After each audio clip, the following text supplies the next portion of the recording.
పహల్గాం దాడికి భారత్ ప్రతీకారం తీర్చుకుందన్నారు తెలుగు రాష్ట్రాల పెద్దలు. 3 ఉగ్రవాద సంస్థలపై దాడి చేసిందని, ఇది ప్రతి భారతీయుడు హర్షించదగ్గ విషయమని అన్నారు బీజేపీ, బీఆర్ఎస్, జనసేన పార్టీలు. భారత సైన్యము త్రివిధ దళాల యొక్క ఆదేశానుసారము పాకిస్తాన్లో ఉన్నటువంటి పాకిస్తాన్ ప్రేరేపిత ఉగ్రవాద శిబిరాలను ధ్వంసం చేసి దాదాపు 9 శిబిరాలను పీఓకే మరియు పాకిస్తాన్లో ఉన్నటువంటి శిబిరాలను కూడా నేలమట్టం చేసి ఏ రకంగా ప్రతీకారం తీర్చుకున్నారో భారత ప్రజలందరూ కూడా గల హర్షం వ్యక్తం చేస్తూ ఉన్నారు. భారత సైన్యం యొక్క వీరోచితమైనటువంటి ఈ యొక్క పోరాటాన్ని కూడా ప్రజలు స్వాగతిస్తున్నారు. ఇంత ఘాతుకంగా చంపిన తర్వాత దేశం మొత్తం కూడా ఒక డెసిసివ్ యాక్షన్, ఒక బోల్డ్ యాక్షన్ కోసం ఎదురు చూస్తుంది. అది నిన్న రాత్రి జరగటం.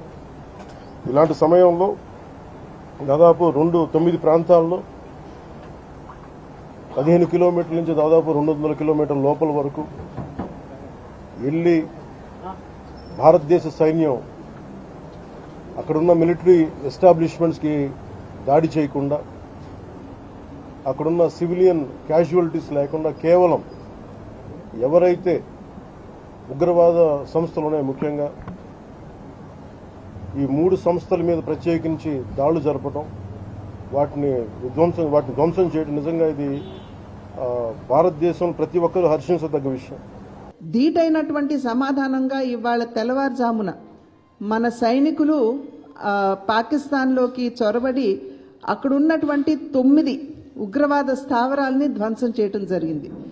ప్రత్యేకించి మురుడ్కే అనేటువంటి ఉగ్రవాద స్థావరం ఏదైతే ఉందో అది సయ్యద్ హఫీజ్ అనేటువంటి అగ్ర ఉగ్రవాదులకి సంబంధించి అనేక మంది పెద్ద పెద్ద నాయకులు ఎవరైతే ఉన్నారో వారు కూడా హతమార్చబడ్డారు అని చెప్పారు. దేశం గొప్ప ఘనమైన విజయాన్ని సాధించి ఈ టెర్రరిస్టులు అంతమై శాశ్వతంగా ఈ టెర్రరిస్టుల పీడ నుంచి భారతదేశానికి విముక్తి కలగాలని ఆంజనేయ స్వామిని నేను ప్రార్థిస్తాను. దీనికి రాజకీయాలు, పార్టీలు ఏముండవు. అందరం భారతీయులందరము ఒక్కటే. భారతదేశ విజయం కోసం మనందరం కూడా ఆ భగవంతుని ప్రార్థిద్దాం.